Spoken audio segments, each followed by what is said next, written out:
సింహం. రే ప్రసాద్, నీకు లేడి పిల్లలే అనుకున్నాను. సింహాలు కూడా ఉత్తరాలు రాస్తున్నాయి. సింహమా? మా నాన్నగారి దగ్గర నమ్మిన బట్టలే. ఏమంట? మా నాన్నగారికి ఆరోగ్యం బాగాలేదట. మరి ఆలోచిస్తూ నించుతావరా? వెంట కారు తీసుకుని బయలుదేరు. ట్యాంక్ ఫుల్ చేసుకో. బయలుదేరు.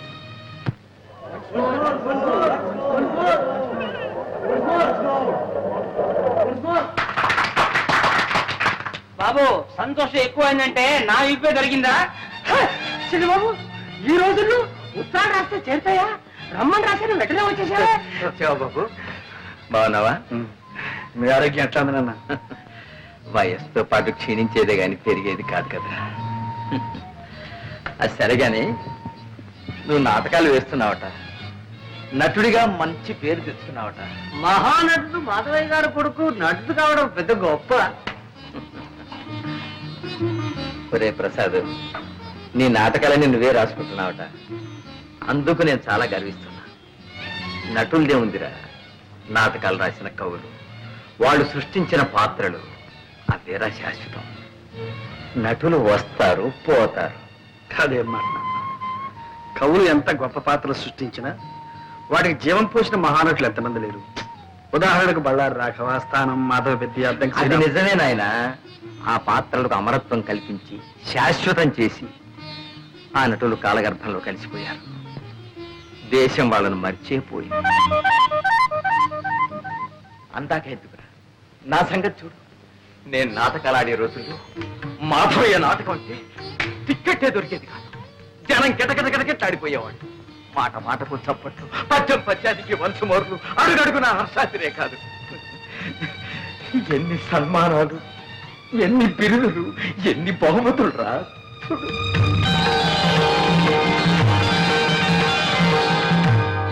ఆనాడు నాకు వచ్చిన బహుమానాలన్నీ ఇవాళ నన్ను వెక్కిరిస్తున్నాయిరా. ఇవాళ నేను ఎవరికి కావాలి, ఎవరికి గుర్తున్నాను? తలిచేవాళ్ళు ఎవరు, పలకరించేవాళ్ళు ఎవరు? ఆనాటి ఆ వైభవాన్ని ఈనాటి ఈ స్థితిని తలుచుకుంటే నాలో నాకొక భంగి నవ్వు. అంతేరా నటుడి బ్రతుకంటే అంతే. కాళిదాసు, షేక్స్పియరు, వేద వెంకటరాయ శాస్త్రి, ధర్మవరం రామకృష్ణమాచార్యులు, తిరుపతి వెంకట కవులు, గురజాడ లాంటి ఇంకెందరో మహాకవులు చచ్చిపోయినా సజీవంగా ఉన్నారు, ఉంటారు కూడా నాయన. అందుకే నువ్వు రచయిత అయ్యావంటే నేను అంతగా గర్వించాను నాయన. ఒరేయ్, ఒక్కసారి నాటకం చూడాలనుందో. నాన్న, మీరు నా నాటకం చూడడం నా అదృష్టం నాన్న. ఈసారి నాటకం ఇచ్చినప్పుడు నేను తప్పకుండా తీసుకెళ్తాను. అలాగే. అంతవరకు ఎందుకు? మీ ఆరోగ్యం కూడా బాగాలేదు. మీరు వెంటనే నాతో రండి. అక్కడ మీరు ట్రీట్మెంట్ కూడా చేయించుకుంటుంటండి. పట్నంలో ప్రాణం పోసే డాక్టర్లు ఉన్నారా ఏమిటో? అదేం అక్కర్లేదు కానీ నీ నాటకం ఉన్నప్పుడు చెప్పు, తప్పకుండా వస్తా. అలాగే. అప్పుడే వాడిని వీటెవరు గోపాలరావు కూడా చూసి రావచ్చు. గోపాలరావు మా బాల్య స్నేహితుడురా. ఆ మధ్యన నిన్ను ఒకసారి పంపించమని చూడాలనుందని కూడా ఉత్తరం రాశాడు. నాన్న దేనికి? వాడు ఎప్పుడో ఏదో కష్టాల్లో ఉంటే నేను కొంచెం సాయం చేశాను. దాంతో వాడికి అదృష్టం పట్టిందని, కోటీశ్వరుని అయ్యారని వాడికి ఒక పెద్ద నమ్మకం. పాపం మన డబ్బు మాత్రం వడ్డీతో సహా అప్పుడే ఇచ్చేశాడు. కానీ కృతజ్ఞత మిగిలిపోయిందిరా వాళ్ళు. అంటాడు, ఒరే మాధవయ్య, నీ కొడుకు నా కూతురిచ్చి పెళ్లి చేయాలరా, అప్పుడు కానీ నీ రుణం తీర్చిన విముక్తి కలగదురా అంటాడు. పెళ్లి కూడా ఎందుకు? ఒరే, ఆ పిల్లని చేసుకోవాలని నీకేమీ నిర్బంధం లేదు. వెళ్ళి చూసిరావు సరే. అయితే అక్కడ చిన్నబాబు పెళ్ళ రెడీగా ఉందన్నమాట. ఏడ్చావులేరా, అక్కడ కాబట్టి ఇంకో చోట రెడీగా ఉండదా ఏమిటి? సరే, ఇక్కడ వంట రెడీ, భోజనానికి సిద్ధం అయితే వడ్డించడానికి రెండు రెడీ, నాన్నగారికి రొట్టి పాలు రెడీ. మరి ఇప్పుడు రెడీ లేనిది ఏమిటి? ఒకటే ఒకటి ఏమిటి? నాకంటూ ఒక పిల్ల, ఒక ఆడది.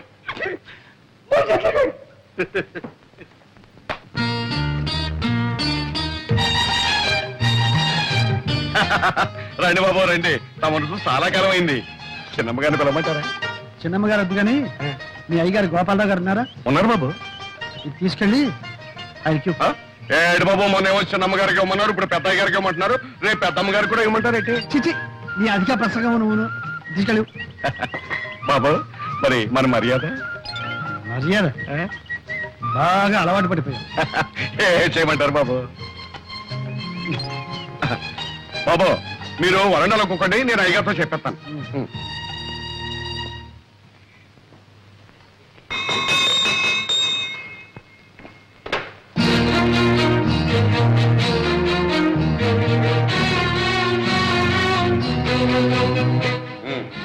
అందరూ వచ్చినట్టేనా? మీ పద్ధతి ప్రకారం అందరం వచ్చాం. Very good. అమాత్రక బయట వాకిట్లో నా కోసం వస్త్రం కాచున్నాడు, వెళ్ళి తీసుకురామ్మా. ఇది అత్యవసర సమావేశం కాదు, హాస్యరస సమావేశం. మీరంతా ఇప్పుడు ఒక మంచి నాటకం చూడబోతున్నారు. నమస్కారం. నువ్వేనా ప్రసాదివి? అవునండి. మా తోటమాలి చేత నాకు చీటీ పంపించింది కూడా నువ్వేనా? అవునండి. అలాగే 3 రోజుల ముందు మా తోటమాలికి లంచం ఇచ్చి మా అమ్మాయికి చీటీ పంపించింది కూడా నువ్వేనా? నిజం చెప్పు, నా మొహం చూసి చెప్పు. సార్ మీరు నేనేనయ్యా ఈ ఇంటి తోటమాలిని, ఈ ఇంటి యజమాని గోపాలరావుని.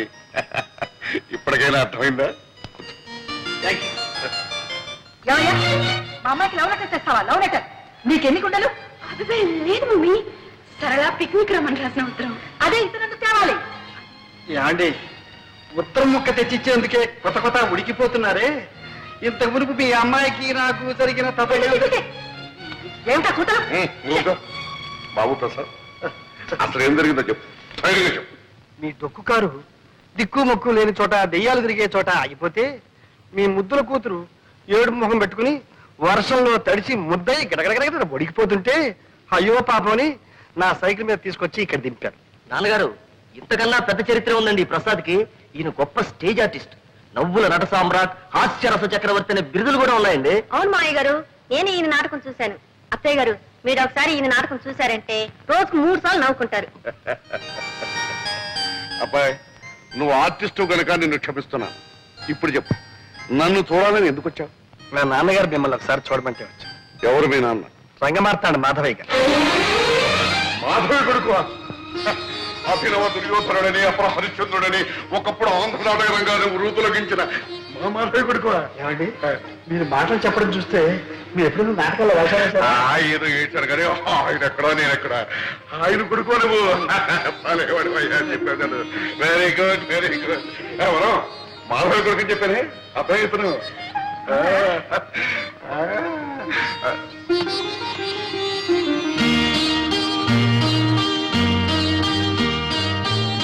చూడబ్బాయి, ఒకప్పుడు నేనే అన్నాను, ఒరే మాధవ, నా కూతురు నీ కోడలు చేస్తాను రాని. ఆ విషయం ఆలోచించు. ఇప్పుడు నువ్వు మా అమ్మాయిని ప్రేమిస్తున్నాను అంటున్నావు, బాగానే ఉంది. కానీ ఒక విషయం, మా అమ్మాయిని గురించి నీకు ఏం తెలుసు, ఎంత తెలుసు? ఈ రోజు దాకా తెలిసింది మీ అమ్మాయి కాలేజీలో చదువుతుందని, కారులో వస్తుందని, కాస్త గేర మనిషిని. ఇప్పుడు కొత్తగా తెలిసింది ఆ అమ్మాయి మీ కూతురని. కరెక్ట్, అంతే కదా. అంచనిస్తూడం కంటే ఆదనిస్తూడం మంచిదన్నారు కనుక మా అమ్మాయిని గురించి నీకు చెప్పవలసినంత చెప్పిస్తున్నాను. అది పుట్టినప్పటి నుంచి మాకు బాగా కలిసి వచ్చిందనే ఉద్దేశంతో కొంచెం గారాబగా పెంచాం. అందుకని దానికి తలకు మించిన గర్వం, గర్వానికి మించిన మొండితనం, మొండితనాన్ని తలదనే మూర్ఖత్వం. మనిషి దుడుకు మాట కట్టు గాని పాపం మనసు వెన్నపోసలాంటిది. ఆవేశంలో డబడబా మాట్లాడేస్తుంది గాని తర్వాత బాధపడుతుంది. నిజం చెప్తున్నాను, నాకు మా అమ్మాయి ఎంత ముఖ్యం, నువ్వు కూడా అంతే ముఖ్యం. రేపు నువ్వు బాధపడకూడదు. అందుకని 2 రోజులు టైం తీసుకుని బాగా ఆలోచించుకుని చెప్పు. చేసుకుంటానంటే సంతోషం, చేసుకోకపోతే బాధ లేదు. అర్థమైంది కదా? అర్థమైంది. వెళ్తాను. అబ్బా, వెళ్తాను అనుకుంటున్నాయా, వెళ్ళొస్తాను అనాలి. నువ్వు తప్పకుండా రావాలయ్యా. ఇదిగా ఈసారి వచ్చినప్పుడు మాత్రం లంచం.